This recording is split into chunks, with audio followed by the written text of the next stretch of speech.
জামাতের এরা এখন অনেকটা অভিভাবকত্ব নিছে, নিষিদ্ধ লীগের, নিষিদ্ধ আওয়ামী লীগ আর ছাত্র লীগের অভিভাবকত্ব নিয়েছে জামায়াত ইসলামী। আমরা এর তীব্র নিন্দা। একটি রাজনৈতিক সংগঠন যারা এখন রাজনৈতিকভাবে নিষিদ্ধ, তাদের 23 তারিখের প্রোগ্রাম উপলক্ষে বিভিন্নভাবে তারা এনার্কি বা বিশৃঙ্খলা সৃষ্টি করার চেষ্টা করছে। তো আমরা বাংলাদেশ জাতীয়তাবাদী ছাত্র দলের পক্ষ থেকে আমরা তাদেরকে স্পষ্টভাবে জানাতে চাই, আপনারা বাংলাদেশে আর কোনোদিন রাজনীতি করার সুযোগ বাংলাদেশের জনগণ আপনাদেরকে দিবে না। জামাত শিবির আমাদের যারা বিরোধী মতের আছে এরা অনেকটা গিরগিটির মতো রং বদলায়।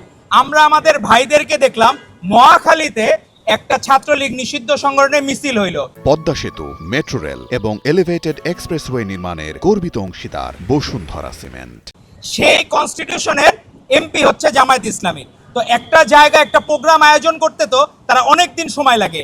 কেন তারা জামাতে ইসলামীর যেসব জায়গায় এমপি আছে তারা স্পষ্টভাবে সেই জায়গাগুলোকেই বেছে নিচ্ছে। আমাদের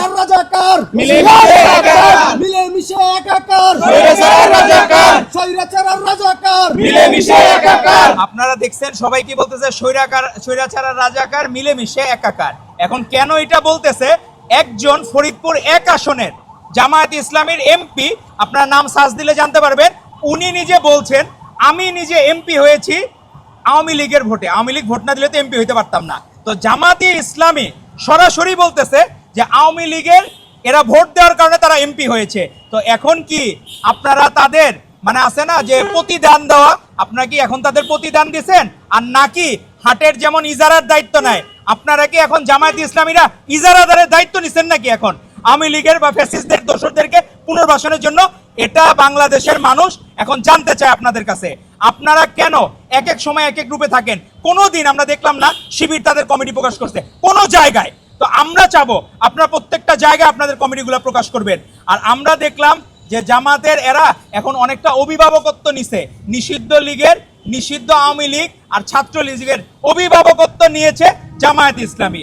আমরা এর তীব্র নিন্দা ও প্রতিবাদ জানাই। তারা স্পষ্টভাবে বলছে আওয়ামী লীগ ভোট না দিলে তারা এমপি হইতে পারতো না। তো তাদের এই গোপন প্রেমের কথা সারা বাংলাদেশের মানুষ জানে। এখন আর গোপন প্রেম নাই, সবাই জেনে গেছে আপনাদের সেই পুরানো প্রেমের কথা।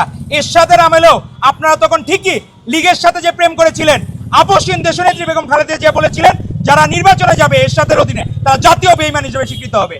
আপনারা ঠিকই জাতীয় বেঈমান হিসেবে আওয়ামী লীগের সাথে অতীতে নির্বাচনে গিয়েছিলেন।